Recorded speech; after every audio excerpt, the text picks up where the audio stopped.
જય ઈસુ સંતોની કેડીમાં આપ સૌને સુસ્વાગત। ફિલિપ્પી 1:21 મારે મન તો જીવવું એટલે ખ્રિસ્ત અને મરવું એટલે લાભ। આજે 25મી જાન્યુઆરી 2026 સંત પાઉલનો હૃદય પલટોના તહેવારની ધર્મસભા આજે ઉજવણી કરે છે। સંત પાઉલનો જન્મ ટાર્સસ નામના શહેરમાં થયો હતો અને તેમનું મૂળ નામ સાઉલ હતું। તેઓ યહૂદી હતા। સાઉલ એક કડક રીતે ધાર્મિક જીવન જીવતો ફરોશી હતો। તેમને પ્રખ્યાત ગુરુ ગમાલિયેલ પાસે ધર્મશાસ્ત્રનું ઊંડું શિક્ષણ મળ્યું હતું।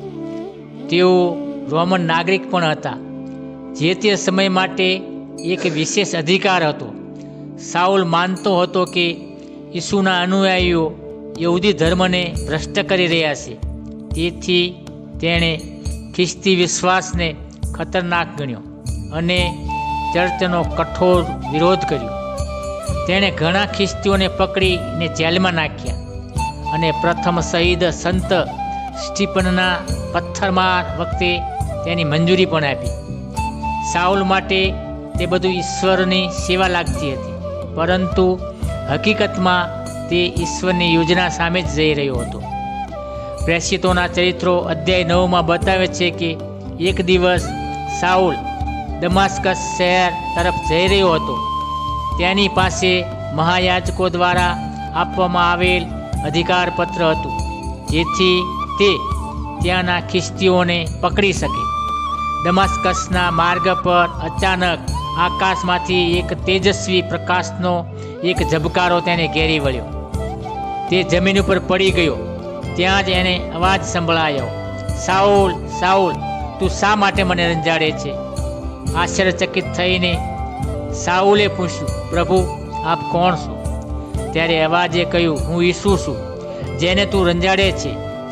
તે તરત જ આંધળો બની ગયો। હવે તે સમજવા લાગ્યો કે જેને તે રંજાડતો હતો તે જ સાચા ઈશ્વર હતા। ઈશ્વરે દમાસ્કસમાં રહેલા અનનિયા નામના એક શિષ્યને સાઉલ પાસે મોકલ્યા। અનનિયાએ સાઉલ પર હાથ મૂક્યો અને પ્રાર્થના કરી।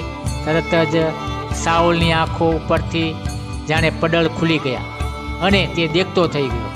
પછી તેણે સ્નાન સંસ્કાર કરવામાં આવ્યો। આ ક્ષણથી સાઉલ એક નવો માણસ બની ગયો। બાઇબલમાં આગળ જઈને સાઉલને પાઉલ તરીકે ઓળખવામાં આવે છે। રૂપાંતરણ પછી સંત પૌલે અવિરત પ્રવાસ કર્યો, ચર્ચોની સ્થાપના કરી અને ઘણા પત્રો લખ્યા। અંતે તેણે રોમમાં શહીદી દ્વારા ખ્રિસ્ત માટે પોતાનું જીવન અર્પણ કર્યું। સંત પાઉલનું જીવન આપણને શીખવે છે કે કોઈ પણ માણસ ઈશ્વરની દયાથી બહાર નથી। ઈશ્વર સૌથી કઠોર હૃદયને પણ બદલી શકે છે। આપણે સૌ સાથે મળીને પ્રાર્થના કરીએ। હે પિતા પરમેશ્વર, ઈસુના કટ્ટર વેરી પાઉલ ઈસુના પરમ ભક્ત બન્યા ને દેશ દેશ ઈસુનો ઉપદેશ સંભળાવી સમસ્ત જગતના ગુરુ ઠર્યા। એમના હૃદય પલટાનું આજે અમે ભક્તિથી સ્મરણ કરીએ છીએ। એમને પગલે ચાલી અમે જગત સમક્ષ તમારા સત્યના સાક્ષી બનીએ એવી અમને કૃપા બક્ષો। પ્રણામ મારિયા, કૃપાથી પૂર્ણ પ્રભુ તારી સાથે છે। ભાગ્યવંત તું સ્ત્રીઓમાં અને ભાગ્યવંત તારા ઉદરનું ફળ ઈસુ। હે પવિત્ર મારિયા, પરમેશ્વરની માં, અમો પાપીઓને વાસ્તે વિનંતી કર, હમણાં અને અમારા મોતની